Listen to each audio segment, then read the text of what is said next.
Hey guys, I am going to go over the study guide with you. So let's just get started. So we have a rectangle. So while you're doing this, keep in mind everything you know about rectangles.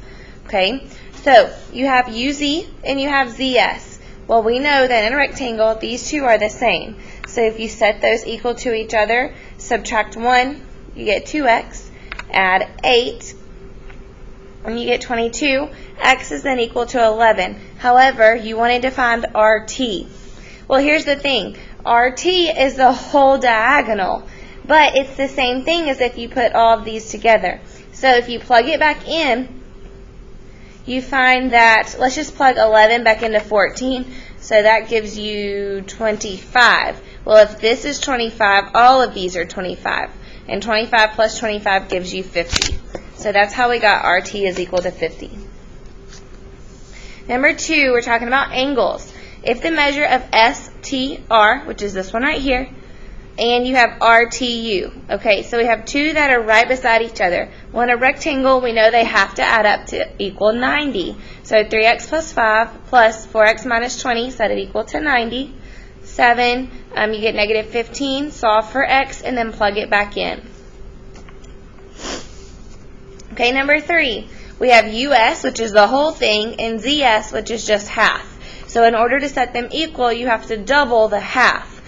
So that's where you see that I got 8x. I solved and got x is equal to 3, and then plugged it back in for RZ. Notice, RZ is not one that we're given, but RZ is a half. So if you plug it into ZS, it'll give you the same thing. Number 4, you're given RSU, which is this one, and you're given TUS, which is this one. Well, those are alternate interior angles. So if you set them equal to each other, you get x is equal to 36, and then I plugged it back in for TUS to this one right here, and I got 48. Okay, 5 through 8, we're still talking about a rectangle. So important things to know are that all of the angles equal 90. Okay, the only one you're given is angle 1, which is 34. Well, I sometimes go ahead and fill in. So if that's 34, so is this one. Angle 4, which is asked, so fill in 34. Well, if these have to equal 90, 90 minus 34 gives you 56. So angle 2 is 56. Okay, so then let's just work from there. I know 34 and 34 and 56 and 56. Well, in a rectangle, all of these are the same, which means they're isosceles triangles. So if that's 34, angle 3 is also 34. And if this one right here is 56, well then angle 5 is also 56. So I've covered all of them except for angle 6. Well, if that's 34 and that's 34, to find angle 6, you can start with 180 and subtract 34 twice. It should lead you to 112. Alright, we're moving on to a rhombus. So we know that BC is 15 and EC is 12 and that CAD is 62. So that's all we're given. Well, I know sometimes I just go ahead and fill stuff in. If that's 9, so is that. If this is 12, so is this. So we're wanting to know what BE is. Well, okay, so that's where I didn't know 9. Sorry, I didn't know 9. I found 9 by using Pythagorean theorem, because in a rhombus, all of these are right angles. So that's where you see that I got a squared plus 12 squared equals 15 squared. So a squared was equal to the square root of 81. When you take the square root of 81, you get a is equal to 9, which is where you see this 9. So BE is equal to 9.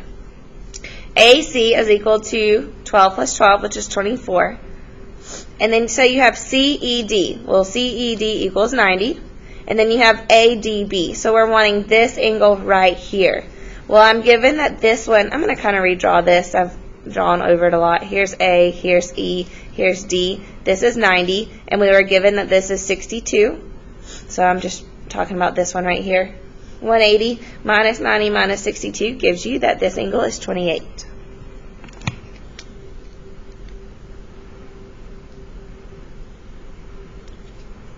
All right, square. Here we go. All right, so 13 through 16, we're all dealing with the square. If we know PQ is equal to 8 squared root of 2. That's all we know. Well, I told y'all that by the trick, you would know that that's 8 and 8. But because we haven't really learned this, I should have told you that, let's say, AP is equal to 8. So if there's one like this on the test, I will tell you some more information and tell you that AP is 8. Well, in a square, if that's 8, all of these are 8, which is why AQ is equal to 8. Now, the only two options for angle measures in a square are 90 and 45. So we want to find APQ, which is right here. Well, that's not 90, so it's 45. And then you have MNP, which, so that's this whole thing, so that's 90. And then we wanted to find PM. Well, if you know that's 8, all these are 8, and 8 plus 8 is 16.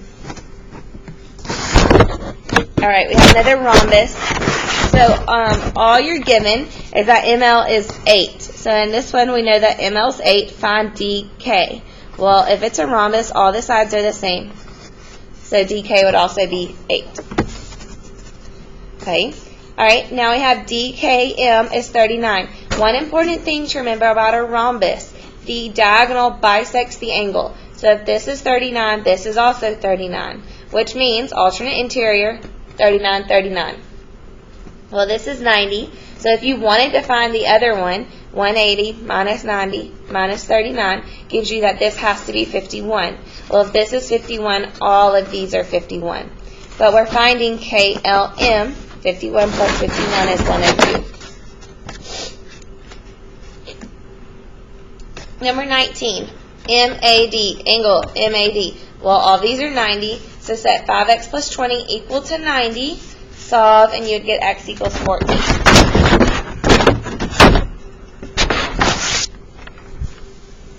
Okay, we are now talking about trapezoids and kites. So these are isosceles trapezoids. So if the sides are the same, then the base angles are also the same. I sometimes just tend to do it the long way, but you could also remember that any two consecutive sides right here, these angles have to equal 180. So if that's 63, so is this, that you're finding S, so 180 minus 63 gives you 117.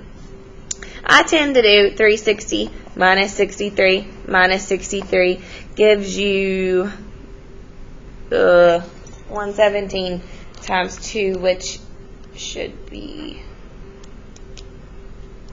so you get 234, and then divide that by 2.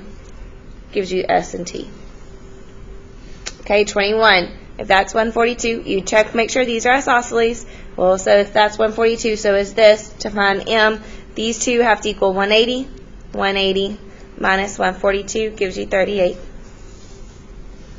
Okay, we have a kite. The only two angles in a kite that are congruent are B and D. So if you have these two, the sum still has to be 360.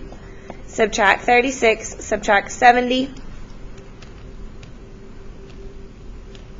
Gives you 254. Well, that has to be split between two angles evenly. So divided by 2, and you get 127. 23. In a kite, one of the important things is that you know these are all 90 degrees. Most of the time, you need to know that so you can use Pythagorean theorem. We're finding RH, which is this one. So you have 20 and 12. So your hypotenuse is the one you're finding. So 20 squared plus 12 squared is the square root of 544. Take the square root, 34 and 16. So you get 4 and 4. Circle that. Let me check and make sure 34 doesn't break down.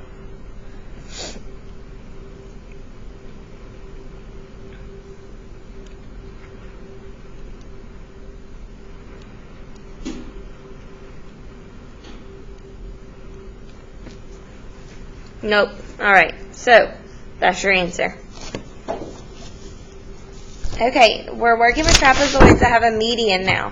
So remember, the important thing is the base plus the other base divided by 2 gives you the median. So in this case, 14 plus 42 divided by 2 gives you TS. Number 25, they gave you LK plus they gave you this. So you kind of have to, I like to always plug in X. So if you multiply both sides by 2, you get 30. Subtract 19, you get 11. So in 26, 7 plus what your finding divided by 2 gives you the median. 2 times 10 is 20. 20 minus 7 is 14. And 27. 17 is given for this one. JH is 9. Add those two together, divided by 2, and you get 13. Alright guys, so if you're still struggling with any of this, please come to 0 period. I would highly, highly recommend you look over your notes. Look over 6.3 tests for parallelograms. That's something extra I would look over. And I would know very, very well the properties of all quadrilaterals. Okay, do not take this test lightly because we've been out for a couple of days. I made this test before we left for the snow break we had. So please make sure that you're studying accordingly, and I will see you tomorrow.